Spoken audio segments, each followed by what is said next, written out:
Methods of producing a newspaper have changed. Many people get their news through the internet or on their cell phone rather than a printed newspaper. Visual editor at a newspaper, Janelle Vonasek, is here to tell us about some of the changes she's seen in the industry along with the digital revolution. Thanks for coming on the show today, Janelle. Hi, thanks for having me. So let me get this right. You are from Devil's Lake, and you have definitely been in the industry for a long time. I believe you said it was like 1986 that you started out, Yep. Is that right? Yep, and it's been at the Herald in Grand Forks, correct? Pretty much the whole time at the Herald, yep. Fabulous. So kind of take us back to when you first started. How did you kind of gather the news? Well, and it's really changed vastly. In the very beginning, it was day to day. Back in those days, we basically had all the stories that we wrote were on like what you'd call a 12 or 24-hour news cycle. Mm-hmm. And so the reporters had a good time to dig deep, chase a story, write, rewrite, get the best sources, and really massage the story before it actually hit the stands. Yeah. And now it's an entirely different situation than that. Yeah.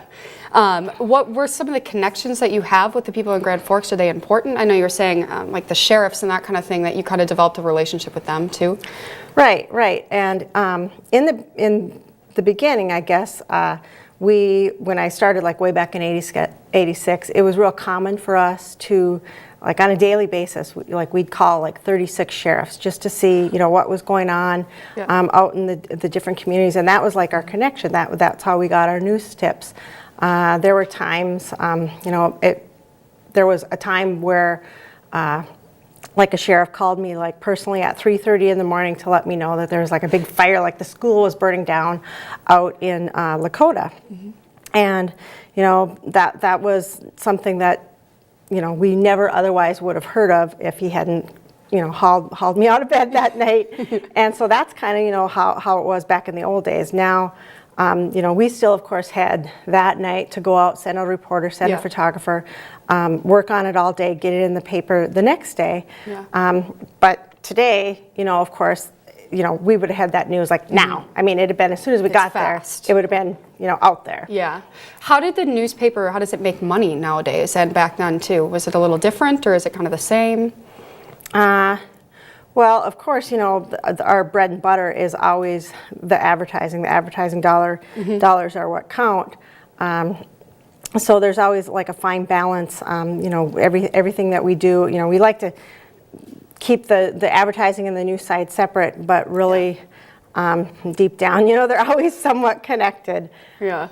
Is the layout kind of important then, would you say? I know like online and that kind of thing, is it important for advertisers and whatnot? Yeah, of course. We do try to structure, we've had several things now where we produce actual programs. We have like a cooking show, we do like an arts program, and a lot of times there's avenues for revenue in those shows. People of course want to make sure that there's traffic and that they're a proven success, but we gain advertising dollar through those shows. So the formatting has changed quite a bit then over the years, you would say? Yeah, definitely. I mean, in print, it's pretty much the same, but there's all sorts of new ways, new revenue sources through what we do online. We're looking at a picture here. It's kind of got, looks like the front page there that they've kind of got. You said it's kind of a newer layout too? You said just recently. It's probably only been like 2, maybe 3 weeks old, where we've made a transition to a new CMS. It's called the Drupal system. Yeah. And what it's meant to do is really make the news experience the same for readers, whether they're reading their paper on your standard website layout, or if they're on their laptop or on their cell phone. They get the same look. No matter where they're at. Yeah, I know that when you started, you were kind of telling me that you didn't exactly have a normal computer or any of that kind of thing. So what do you think was the hardest part about transitioning over to this more digital thing where it's fast-paced and you've got Twitter, Facebook, and all of that? What do you think is challenging about it?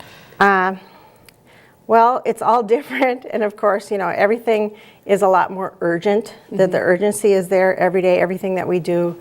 I guess I kind of mentioned that, but we rely not every day, but there are things that we get Yeah. story tips, not tips that people necessarily are giving us, Yeah. but things that run across Twitter where we hear about stories that we never otherwise would have heard of. Fabulous. All right. Well, thank you for being with us today, Janelle. I appreciate it.